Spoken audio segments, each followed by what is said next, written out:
No, it didn't. I don't think so. Yeah, I was gonna ask. So, I mean, did they have?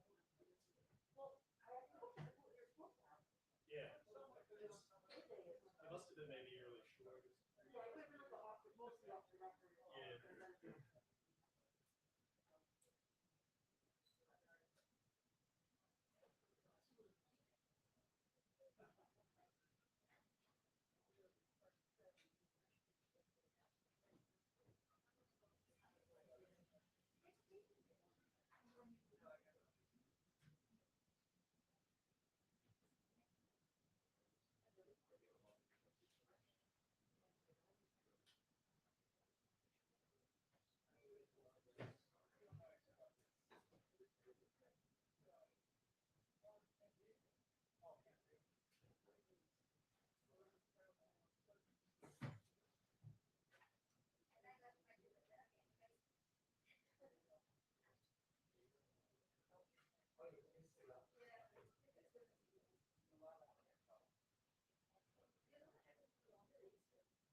That is an issue.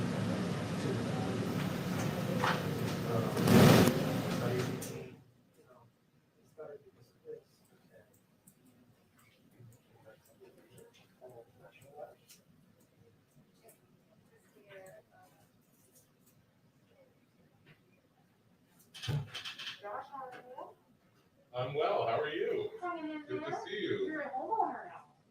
As of yesterday. Oh, you moved in yesterday? Oh, we got our keys. Oh, congratulations. I'm so excited. Thank you. It's nauseating. No more, when you get mirrors, little? Pardon me? You look like green mirror. Right. Yeah. You got a great memory. Oh, I do. I do. I love it. No, yeah. Now we just have regular, normal, creepy old mirrors. Oh, both of them. Yeah.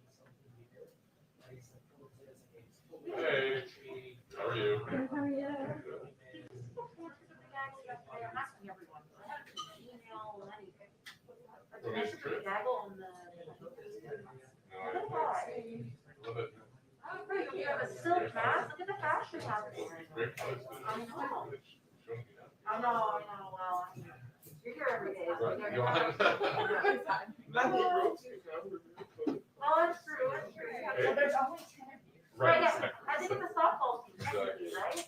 No, you can feel the hockey team, but not quite as softball. Oh, okay, fair enough. Yeah, no, it's It's a robust team. It's worked out. I mean, it's such a great job. oh, that's very. Yeah, we're definitely Like, I'm not gonna be that nice. kind of a Brady Bunch situation right now. Maybe you can ask the Verizon acquisition, because I also.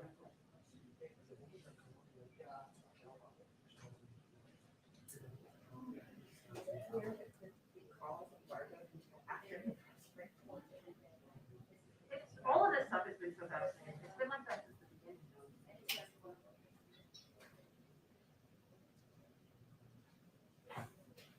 Hello?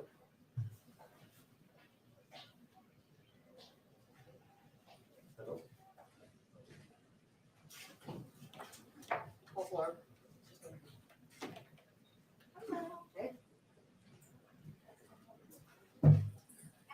Hi. Yeah.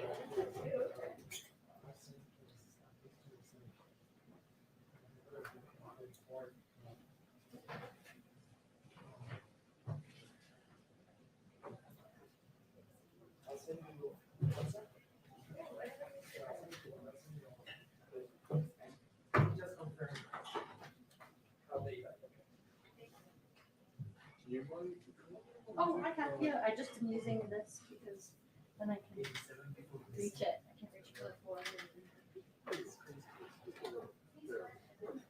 Yeah. Yep. Behind the discrepancies. Send it to you now.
It's only for time.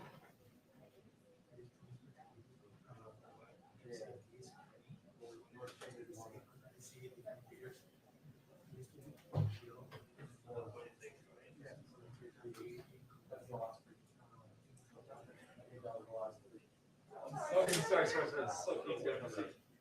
I think you're here. Yeah, so you go.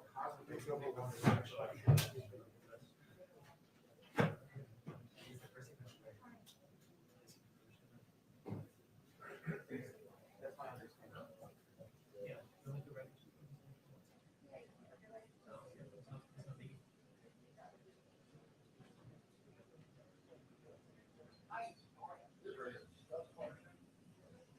Somebody was the sequence. Are Are they the right way up? I can see what's They're upside down. You know, you have upside down. I mean, they must occasionally swim. I mean, they're in the water. That's a free lunch. I guess. Are you okay with it?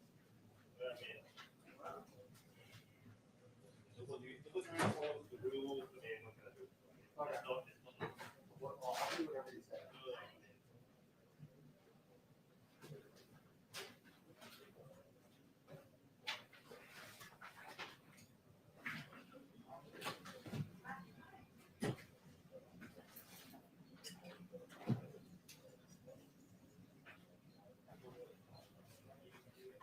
Are you not doing briefing room? I'm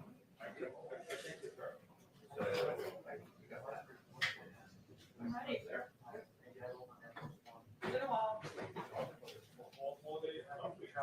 need to stand on the box, Peter, or am I good? You're good, right there. One,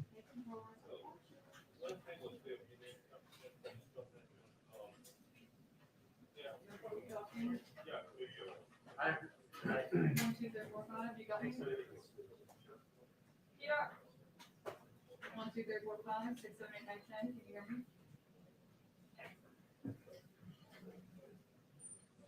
Beautiful. Thanks.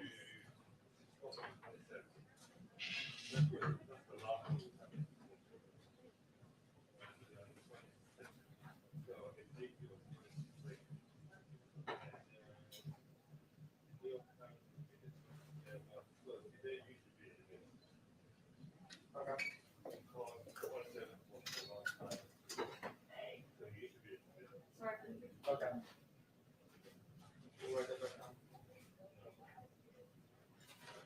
Better?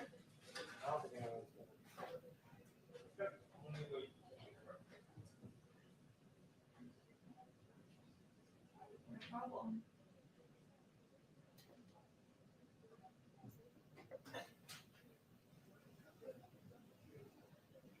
Hey, is that it? Can you hear me? I can hear you, but I don't think you can hear me.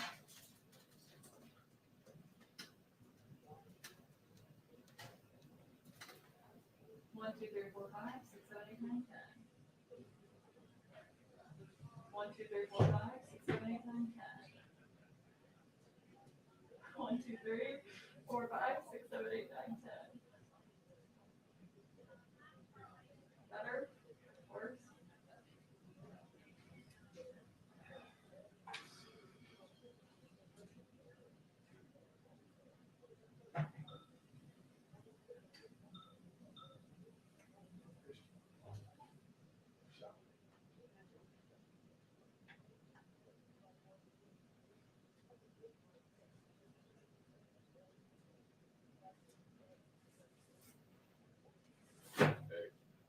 Stop. You tell spring is here. That time of year, right?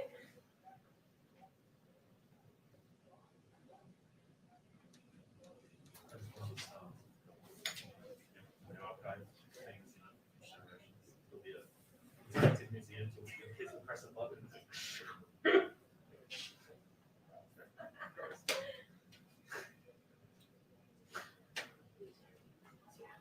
It's fine. You really got someone. That's so scary. Like, were you outside at all during that big storm? It was so crazy. I too like covered some local news, and that's good. We definitely felt that right too. You guys did the first one. Yeah. Okay. Scary.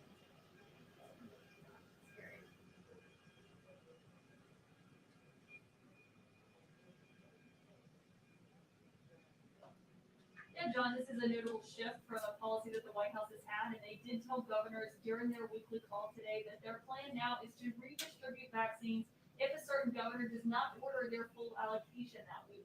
Basically, what they've done so far with the federal government is each week they tell governors how many doses they should expect their state to be able to order, for example. But if the state does not order that full dose or that full allocation, as some of them have not been doing in recent weeks, now that you're starting to see that supply outstrip that demand here in the United States, I mean, of course, it's not an issue. We had just a few months ago, the White House now says if a certain state doesn't order that full 2-minute allocation, warning they are until going the to press take those briefing, doses. They 2-minute cannot warning order until the them press briefing. to another state that does still have high demand. This is kind of their way of working through that, and I am told that the allocations will still be based on the state's population. And if 1 week a state, say for example, Alabama does not order their full allocation, they'll still get that full allocation the next week. It's not actually going to change their numbers. But John, this is notable because remember just about a month ago that the Michigan governor, Gretchen Whitmer, was saying her state even that COVID-19 surge, and the White House, including President Biden during the call, rejected that appeal by her to ask for those more doses. Now they seem to be trying to shift this, given they are seeing certain states not order their full allocations of their vaccine doses each week, John.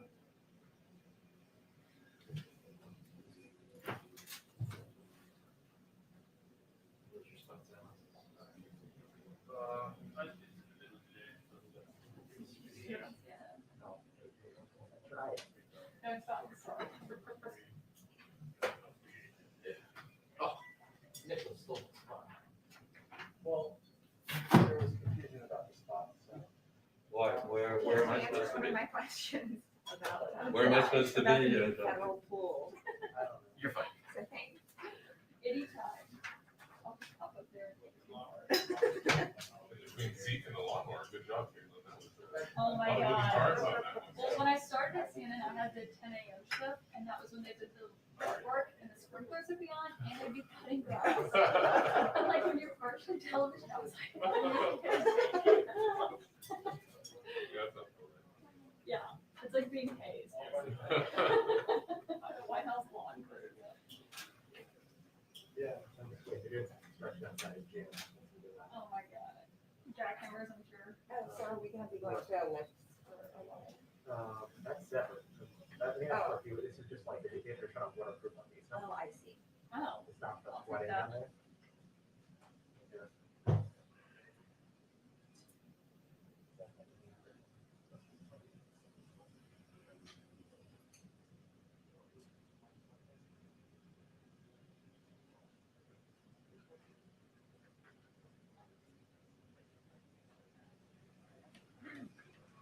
Hi, everyone. Hello.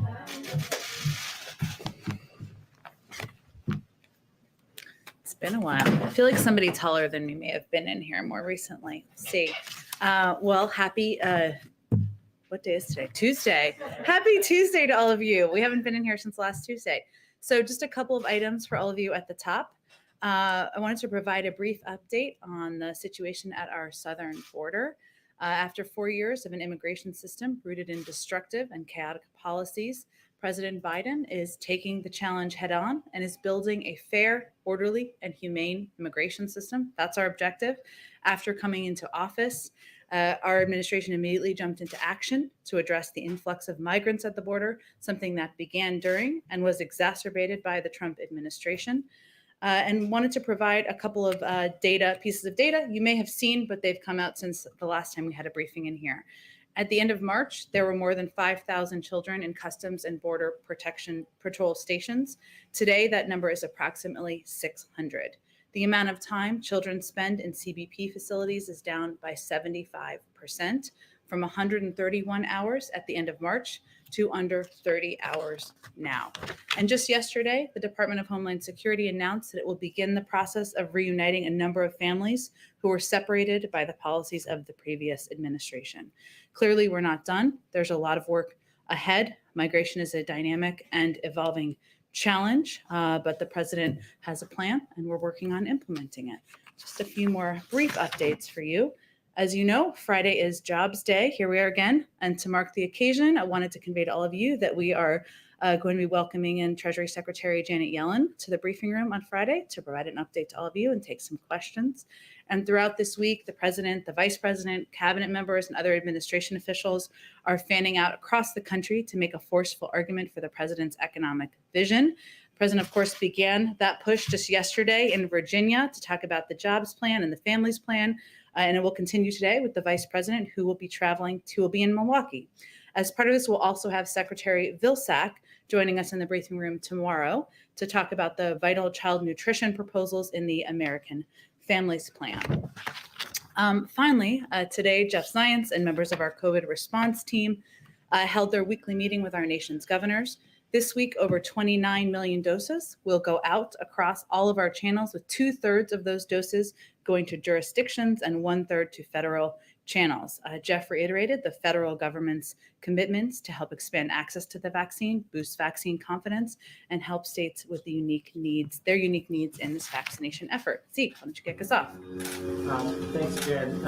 First, the president's COVID speech this afternoon. Do you have a preview of what he's expected to say? What should the American public expect to hear from him? And any new updates on the White House policies regarding mask wearing or testing here on campus now that the CDC's have adjusted their guidelines last week for fully vaccinated Americans? Sure. Well, in terms of the president's remarks later this afternoon, I've been doing this long enough not to get too far ahead of him, but I know there's been some reporting out there. So you all and the American people can expect to hear an update from the president on our goals for vaccinating Americans by middle of this summer.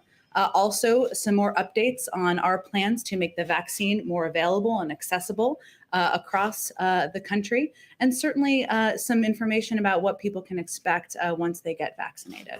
And in terms of your second question, we are working, our team here is working to determine how we will apply the CDC guidelines that will constantly be updated, as you all know, to our efforts and the work we do here in the White House. Now, there weren't recommendations there wasn't guidance given on workplace use, right? So we're really talking about wearing a mask outside. I think when I leave the White House, I take my mask off. If I'm coming back into the White House, sometimes I put it back on when I'm taking the walk just to save some time. But in terms of the number of people who will be in the building and how we will apply, we're still working through that internally. And Jen, there were some reports out of Iran over the weekend about potential deal for the release of some U.S. hostages there. I know the State Department has contested that report, but just sort of as a matter of principle, is the president open to a dollars for hostages deal, essentially ransom payments to free prisoners, or does it need to be a part of a broader pact with the Iranians? Well, our policy as a U.S. government has not changed on ransom, but I will tell you that discussions to bring home Americans who are held in Iran are something that is raised at the highest level through discussions. Obviously, those are indirect. Those are often indirect discussions, or we have our own channels, of course, and they are separate from the nuclear discussions in Vienna. But it is a commitment and a desire by this administration to certainly bring those hostages back. But reports over the weekend that an agreement had been reached to exchange prisoners was not true. And as I said, we always raise this issue, but there's no agreement at this time on the release of these 4 Americans. One final one. More than 100 days into the administration, when you're up here at the beginning of the administration, you announced the domestic violence extremism review. Do you have an update on sort of where that is and what will the final work product of that review be? Sure. Let me give you an update on that. So as you noted, Zeke, that we announced early on that we would be undergoing a domestic violent extremism review through the NSC, through the National Security Team, and we announced that during the president's first week. I can report that we completed our policy review in the 100 days we allotted for it. And right now, and this review, of course, tackled domestic terrorism from a range of angles and was comprised of input from various agencies across government.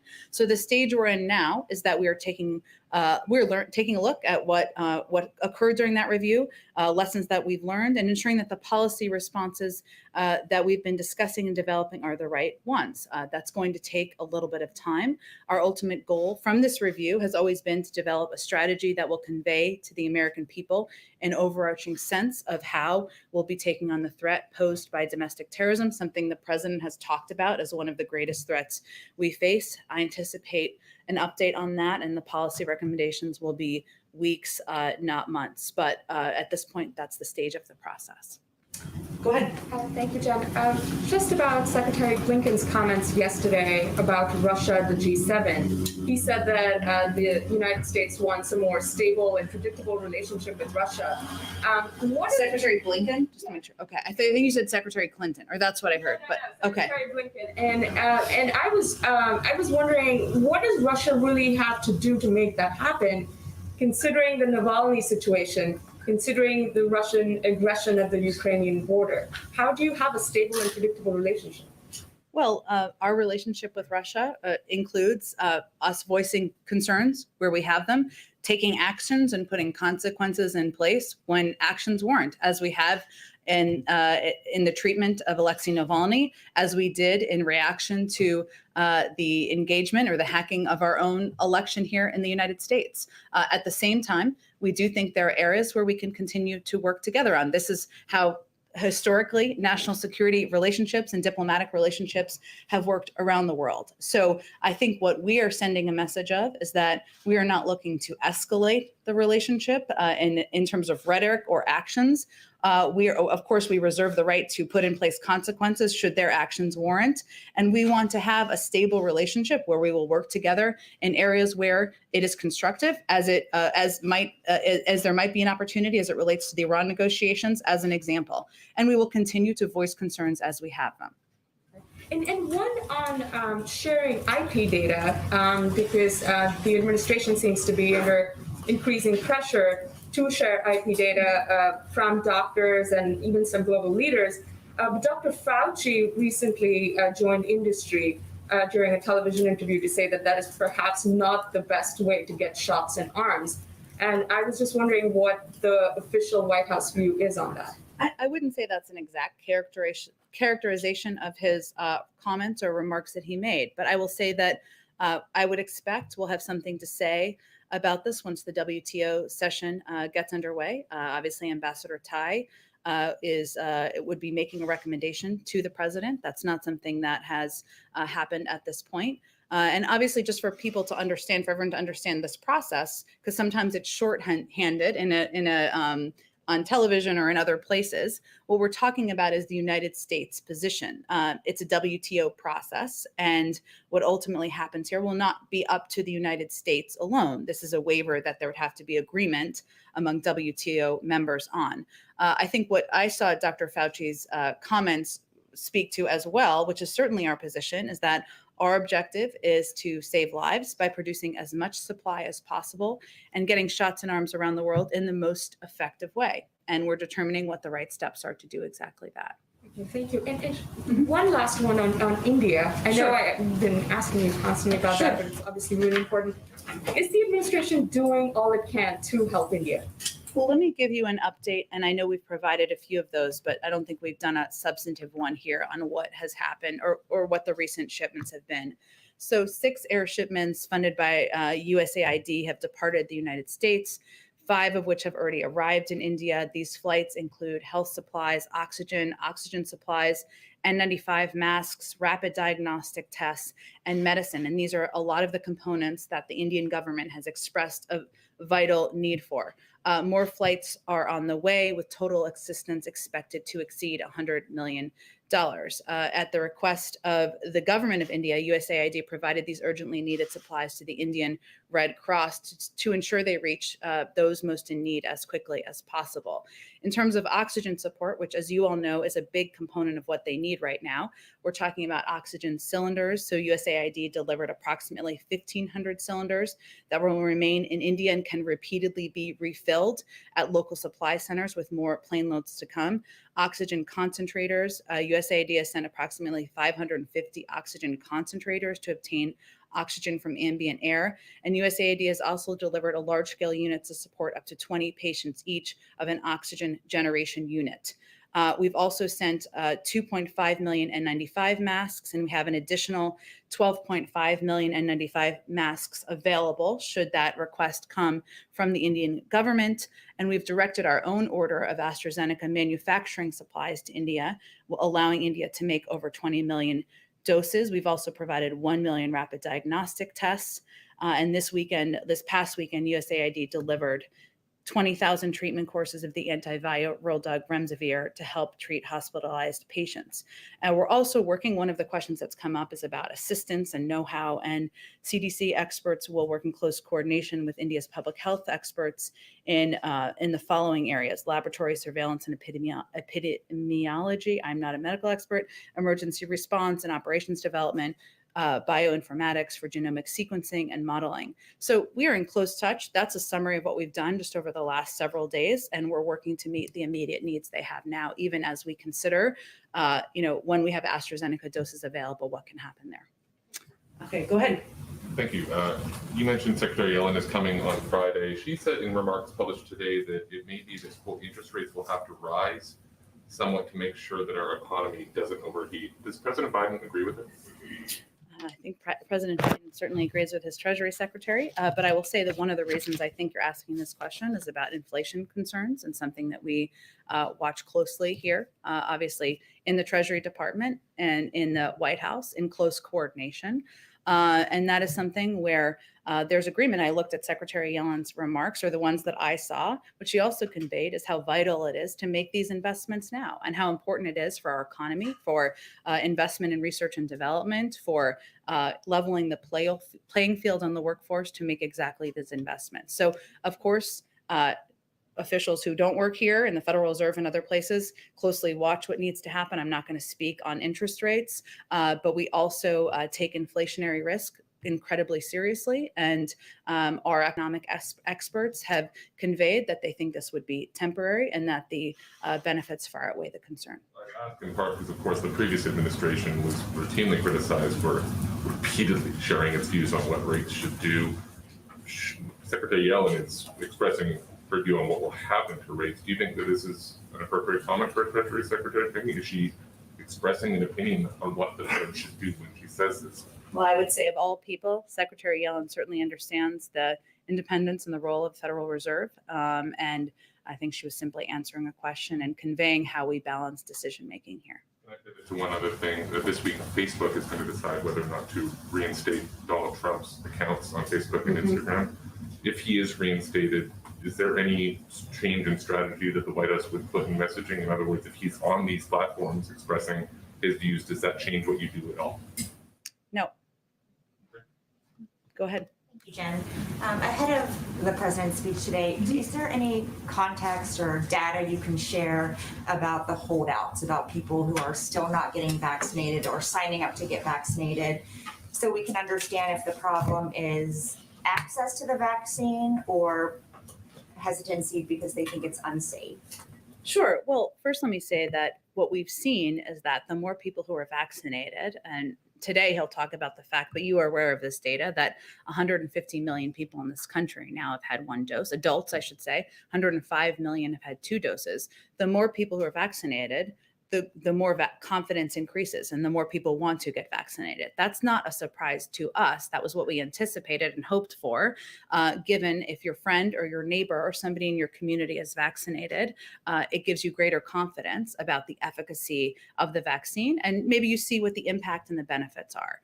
We always expected we should to be at this phase where once we reached that percentage approximately of people who were vaccinated, once we got to the point where it was no longer an issue of access to supply, because we have more than enough supply for the American public, that it would become more and more difficult to meet people where they are and to reach them. And the biggest factor we've seen consistently we always focus on confidence, of course, but even with confidence, the biggest challenge is access. And access can mean a lot of things. It can mean concern about safety, though we've seen improvements in confidence levels. It can also mean, where do you get a vaccine, which is why we've invested so heavily, and the president will talk about this today, in programs like our pharmacy program, mobile vaccine units, mass vaccination sites, partnering with primary care physicians, local doctors, et cetera, but also why we made the announcement last week about paid leave so that people can take a day off of work and they don't have to worry about losing income. We were seeing that as a factor. So we're constantly evaluating how to make this easier and more accessible, but we knew we'd be at this point where it would become more difficult, and we've been preparing for that. Thank you. And I know you've seen the reports about the FDA approving the Pfizer vaccine for kids between the ages of 12 and 15. Not yet. Not yet, but is there anything you can tell us about how close they might be? And in the meantime, what the administration is doing to prepare so that those kids can get the shots right away? Sure. Well, I can't get ahead of the FDA process, and certainly in part because we want to ensure people have confidence in the safety of vaccines when they make a decision. But I will say the president will talk a bit about what preparations we are making here to ensure that if a vaccine is approved, if the Pfizer vaccine is approved by the FDA or others in the future, that we make that accessible to additional younger populations. One more on infrastructure. Sure. On Sunday, Ron Klain said that the White House had invited a group of Republican senators to come talk about infrastructure. Do you have any details about that meeting, including whether the president will attend? Sure. So I think he was referring to the invitation the president made to Senator Capito that we announced last week, and a group of members she selects to come to the White House. Since Senate is on recess this week, we anticipate that meeting being next week, and it just hasn't been locked in yet on the day and who will be included in that group of attendees. But that's what he was referring to this weekend, but we don't have an update quite yet. As we have one, we'll share that with all of you. Thanks, Go ahead, Kristen. Thanks, Jen. I just want to give you a chance to respond to the accusations that the American Federation of Teachers, the country's largest second largest teachers union influenced the CDC's guidelines on reopening schools. You had Republican Senator Tom Cotton saying that this is evidence of a politicized public health agency answering at the beck and call of the teachers union. So how does the White House respond? Well, I would say first that's false. Let's take a step back and talk about how the CDC works. The CDC, it's actually longstanding best practice for the CDC to engage with organizations and groups that are going to be impacted by guidance and recommendations issued by the agency. It doesn't mean they are taking everything they want or even a percentage of what they want, but it's important to understand the implementation components. They do so to ensure that recommendations are feasible and that they adequately address the safety and well-being of the individuals the guidance is aimed to protect. So the CDC engaged with around 50 stakeholders that are on the front lines in this pandemic and have requisite perspective for the guidance. The president reiterated last week that July 4th is the target date for returning American life to something closer to normal. Can you just define what exactly closer to normal is? What does that look like for the average American? Well, first, the president will have more about his updated goals that we have as an administration by that July timeline that he'll talk about later this afternoon. What he's talked about is if you're giving incentives for people to be vaccinated, to understand what the benefits are of getting a shot or two shots. And one of the things he's talked about for some time since his primetime address before the joint address was people being able to gather in their backyard and have a barbecue. And obviously we follow the advice and guidelines of our health and medical experts, but if we increase the number of people who are vaccinated around the country in communities, that will enable people to do more things that they're used to. So the guidance last week, of course, said that if you're vaccinated, you don't have to wear a mask outside as long as you're not in a crowd. It also said if you're vaccinated, you can go a lot of places if you're wearing a mask and you can feel safe and comfortable. But he'll have more to say later this afternoon about the July timeline. Okay, and one more question about, since we've been talking a lot about the refugee cap, something that's not entirely similar, but certainly related, the Afghan Special Immigrant Visa Program is facing this backlog of thousands and thousands of applicants. And of course, time is running out with the withdrawal beginning over the weekend. So can you just kind of summarize what exactly is the plan to address this backlog before all U.S. troops withdraw? Kristen, it's a great question. It's an important program the president talked about, of course, has talked about in the past, and he is committed to. I would say the State Department would oversee the process for those visas, so I would point you to them. Is there a plan, or is the plan still being drafted? I don't have an update on the plan. I will just convey to you that ensuring that people who have been partners to the United States, who have played such a vital role, who are eligible, can apply, and that we do that. Our embassy, of course, is remaining there and a presence there as well, but they would be the right agency to talk about processing and timeline and what that looks like. Chance that you guys might surge volunteers or staff to the embassy in Kabul to help? It's a great question, but I would again point you to the State Department because the personnel would come from there. Go ahead. On the refugee cap, since it is now going to be set at 62,500 this fiscal year, but President Biden says he doesn't think we'll actually get there. So where does he think we'll be by September 30th on the number of refugees? Well, I would say first that, what's important about this cap is one, that he wanted to, as he said in his statement yesterday, he wanted to eliminate any lingering doubt from any refugee across the world that the United States wasn't a country that would welcome refugees in to apply. Under the Biden-Harris administration, that's exactly who we want to be. But setting this cap, the objective is twofold. One is it helps send a message, that message to the world I just conveyed, but also it helps get the muscles working that have atrophied over the last several years when we were not welcoming in many refugees. So this is not just a federal government or U.S. government effort. There are so many organizations who play incredible roles in the United States and around the world. They have been understaffed, they've been under-resourced, and some of our success will depend on the ability to rebuild those systems. So yes, we will not, it is unlikely we will meet that 62,500 cap.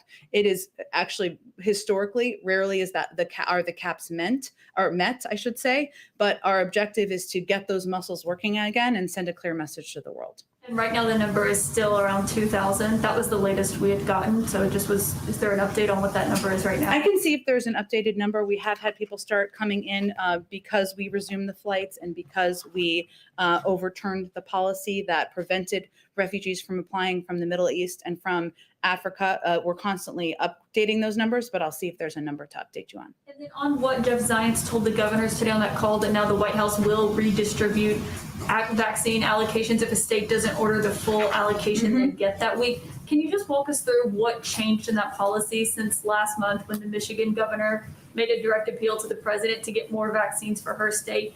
She was told that couldn't happen at the time. So can you just walk us through the thinking on this policy change? Sure. Well, first, we are always evaluating how to ensure we're getting more supply out to the country and out to the American people, more shots in arms. So even just a few weeks ago, we were in a different phase of our vaccination effort when supply was more constrained, and states, for the most part, were ordering at or near their full allocation. So what this announcement does, and what Jeff conveyed to the governors, is they can still order. It's up to them. They can order up to their full allocation based on population.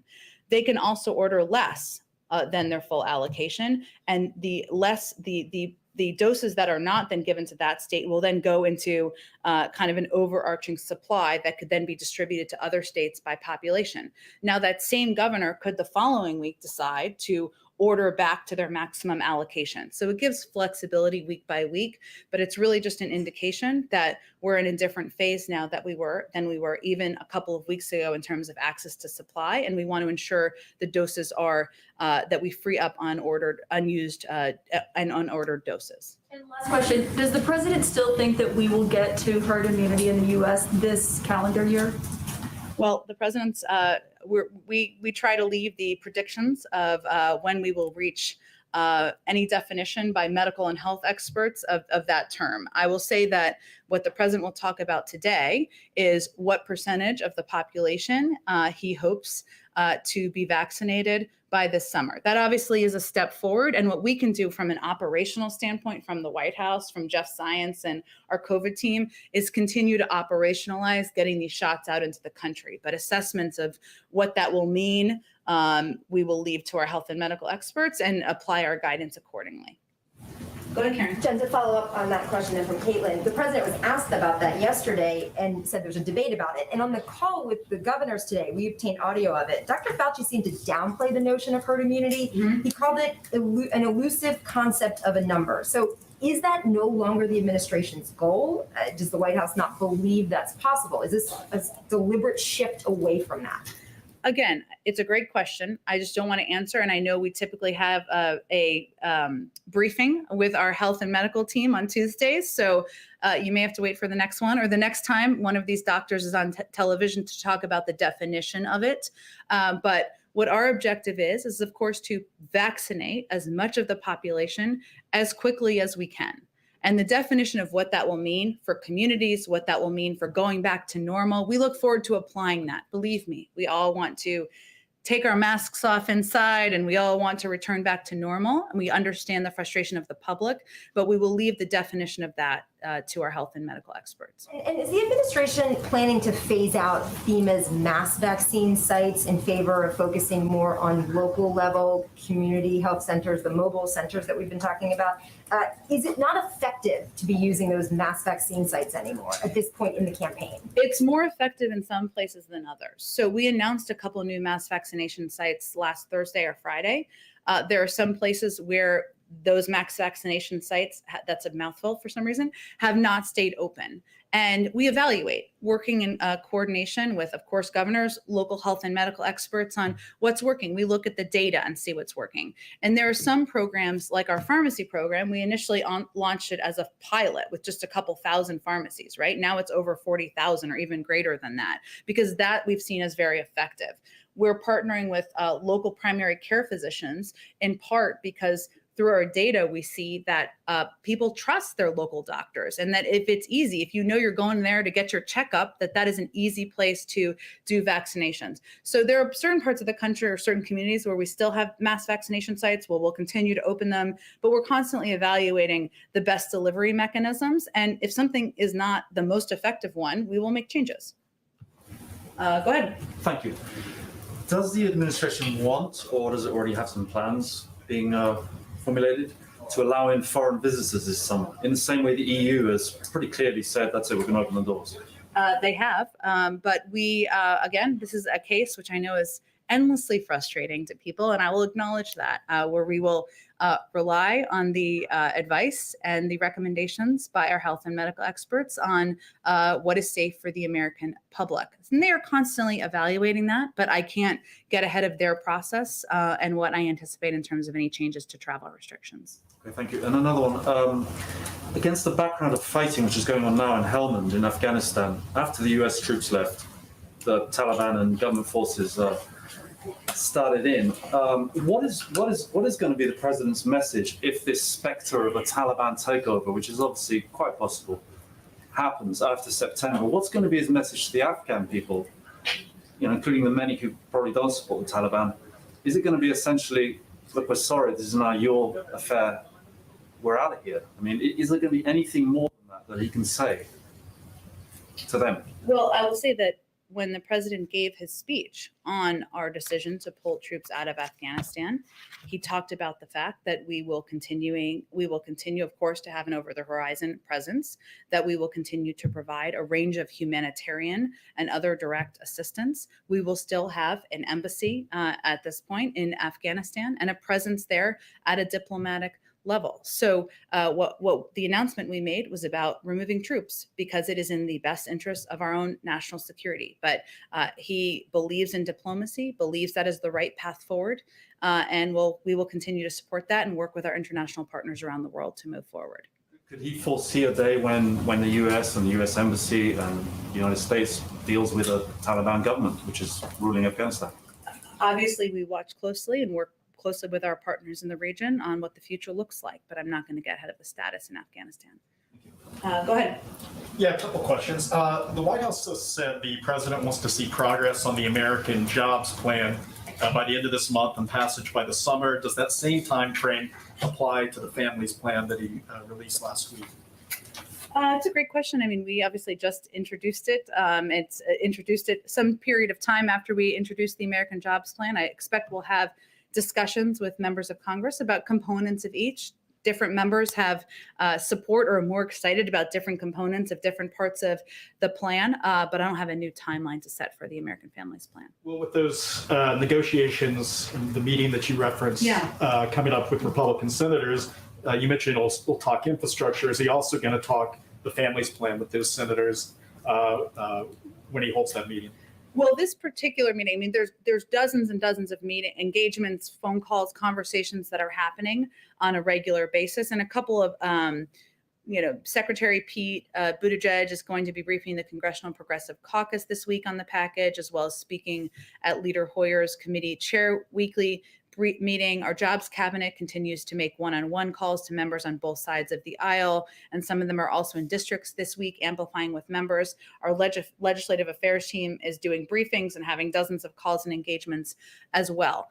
This one particular meeting is related to a counter proposal that Senator Capito made, which is focused on the American Jobs Plan. So I would expect that to be a primary focus of the meeting, but there will be a range of meetings about the proposals, the American Families Plan as well, and different proposals that the president has put on the table. At this point, when you think about getting these plans passed through Congress, are you envisioning both plans being combined into one bill? I mean, is that what the White House favors, or separately?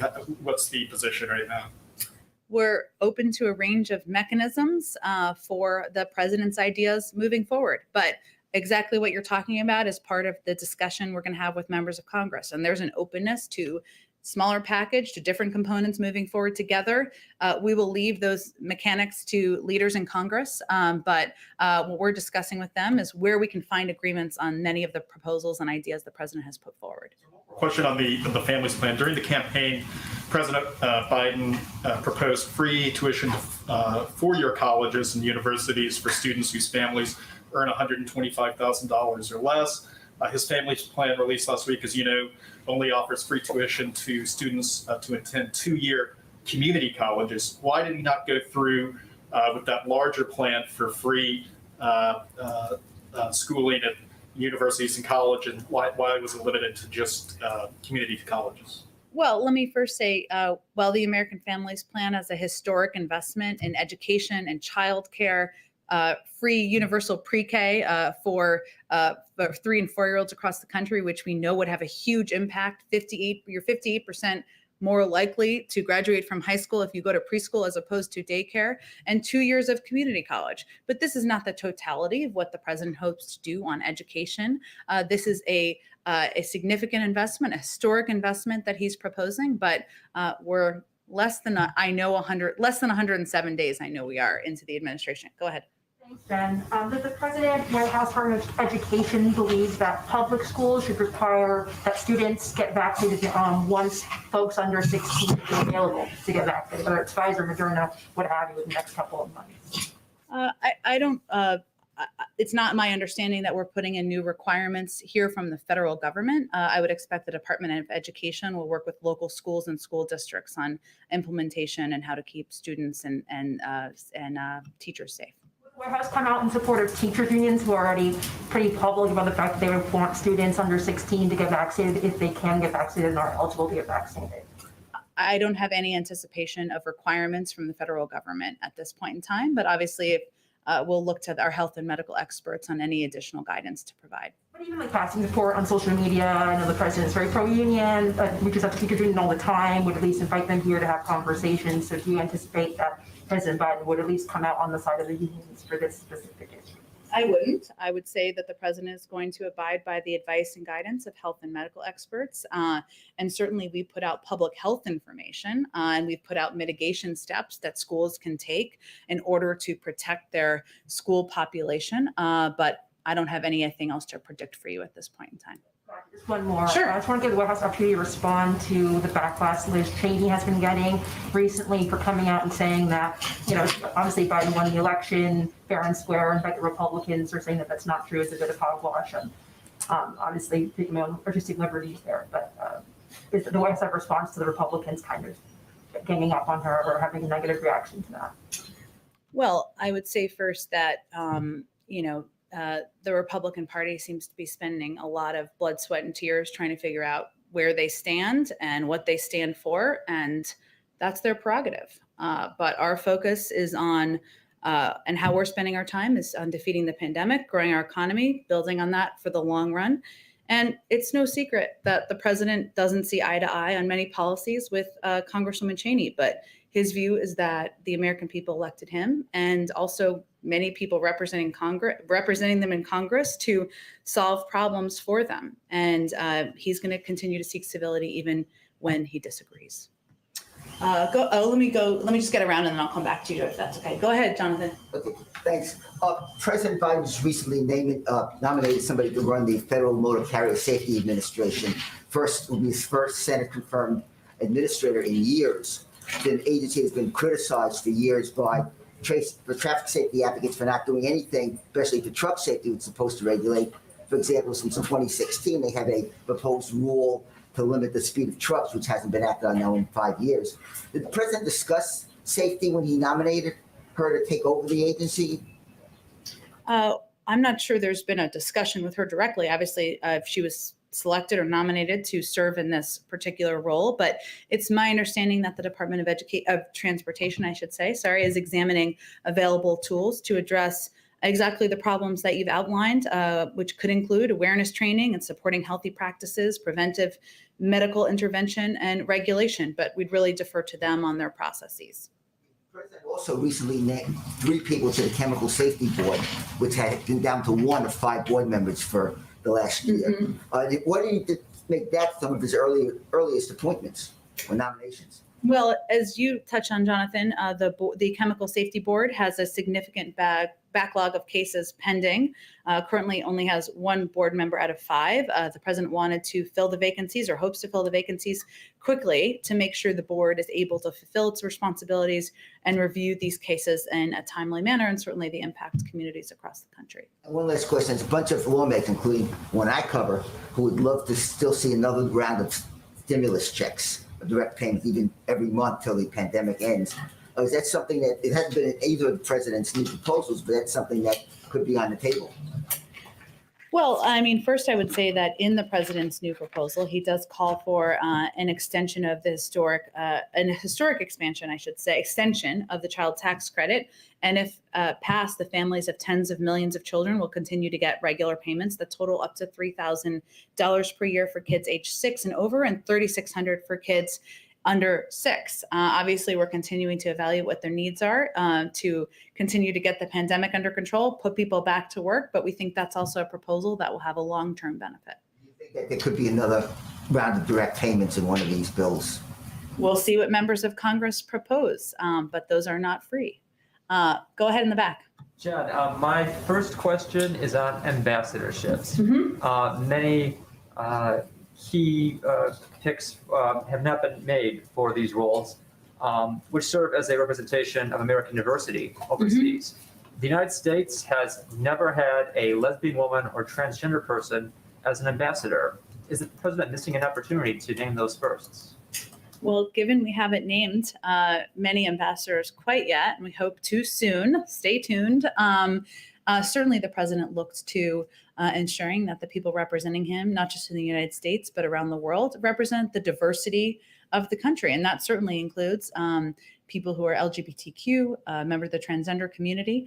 I don't know, I don't have any predictions for you on that front, but I will say that he's soon, I'm sure, we'll be evaluating some recommended nominees coming from our personnel office and our national security team to fill some important posts. And he, of course, always looks at diversity.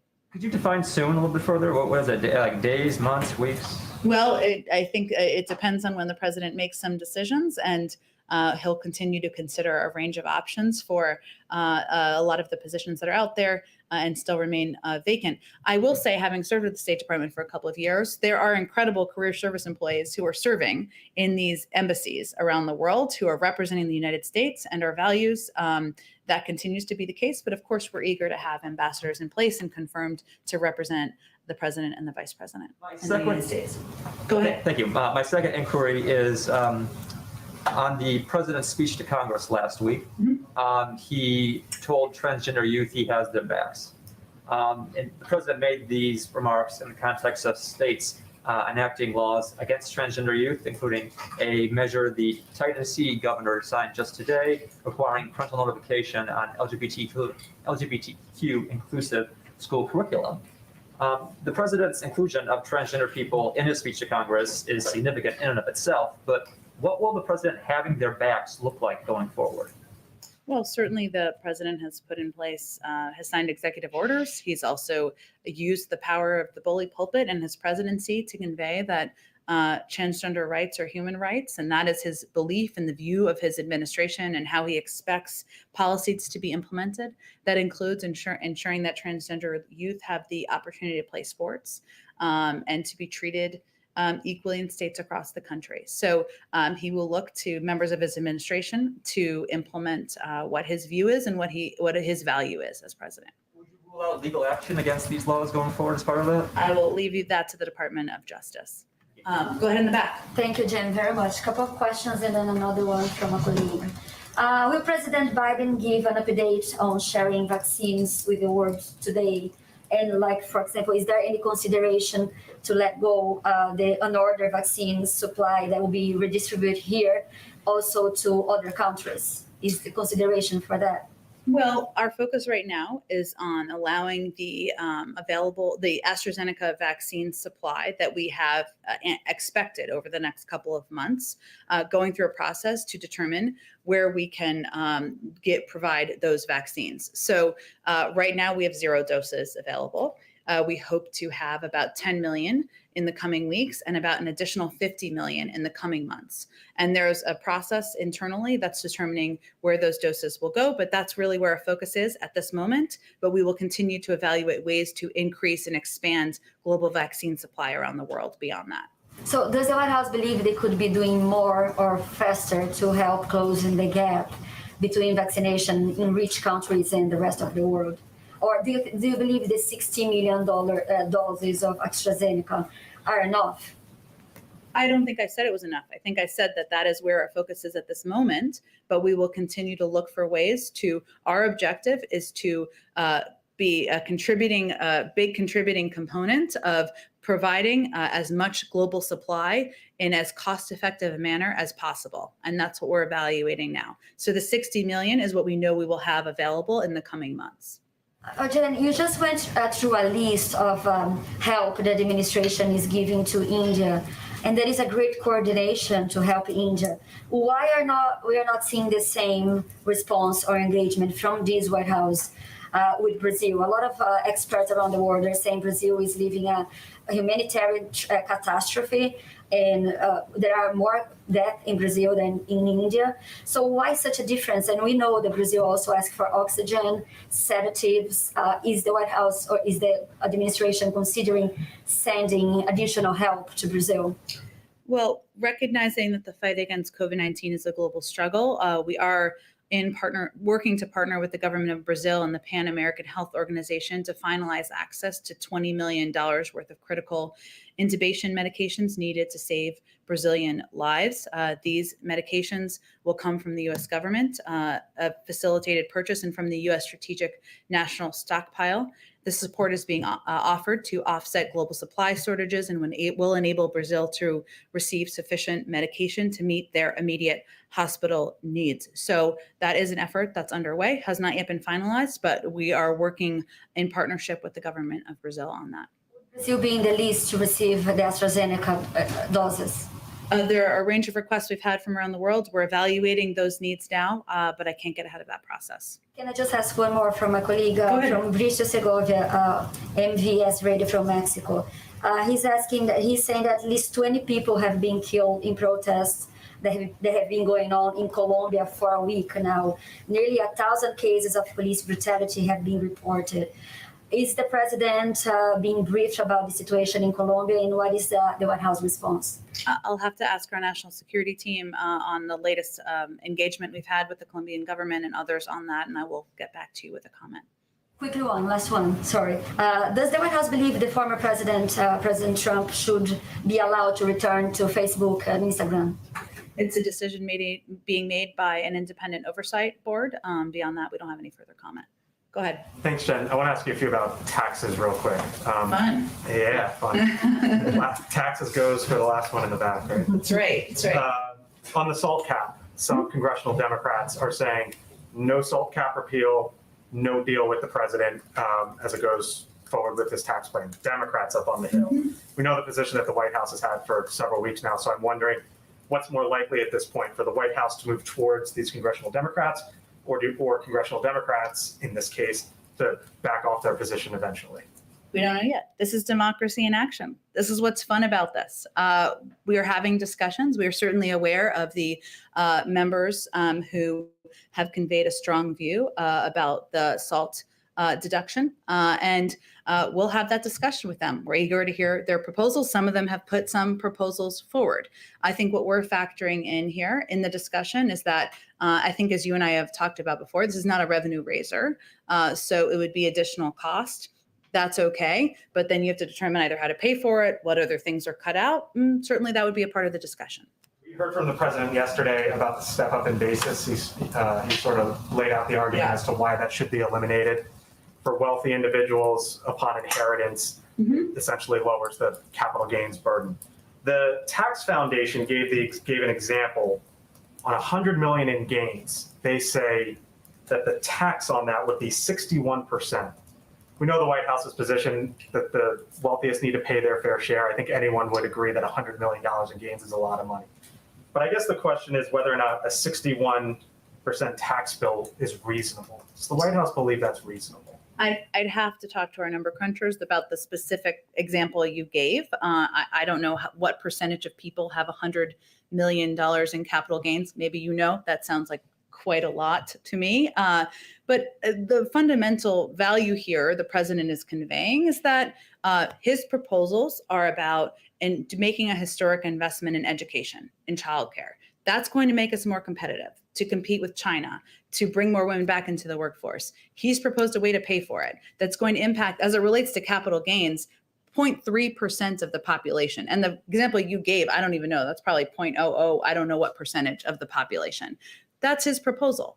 there are other proposals that can be put forward, but I have to look at the specific statistics with our team to give an evaluation on that. In the American Families Plan, it calls for financial banks and financial institutions to report account flows. The Treasury Department said it would add, quote, information about aggregate account outflows and inflows, basically money coming in and out of one's bank account. And the question is, there's a concern that maybe that's the federal government having too big of an insight into what's going into your bank account and what's coming out of your bank account, along with that it would just make filing your taxes a whole lot tougher.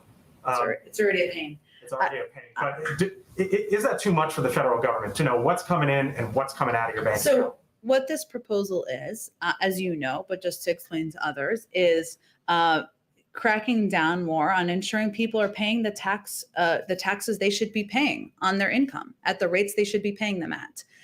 There's a number of implementation mechanisms for that, and obviously the IRS can outline that more specifically than I can. But again, this is a proposal about how to pay for historic investments in childcare and education. If people have alternative proposals that don't raise taxes on people making less than $400,000 a year that will help pay for this, we're quite open to them.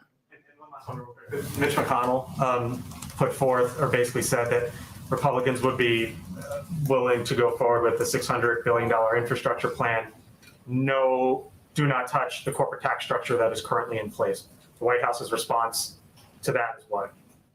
Well, I think there's a counter proposal that we're going to have a discussion about with Senator Capito next week. There's lots of discussions at a staff level. I think the question there is he suggesting we don't need to pay for the proposal? It sounds like it, unless there's an alternative. Fees, essentially, people who use Which again, as we've talked about, user fees would put the burden on the backs of the American people. Would make it so that people driving a car, it depends on what the user fees are, right? If it's basically a tax for the number of miles you drive, as an example, or other user fees, that means people making $50,000, $100,000, $150,000 a year are going to have to pay for these proposals. We have a difference of view on the pay-fors. Our view is that the 1% of people who are making over $400,000 a year can afford to pay a little bit more, but we can have a discussion about that. Thank you, Jen. Thanks, everyone. Thanks.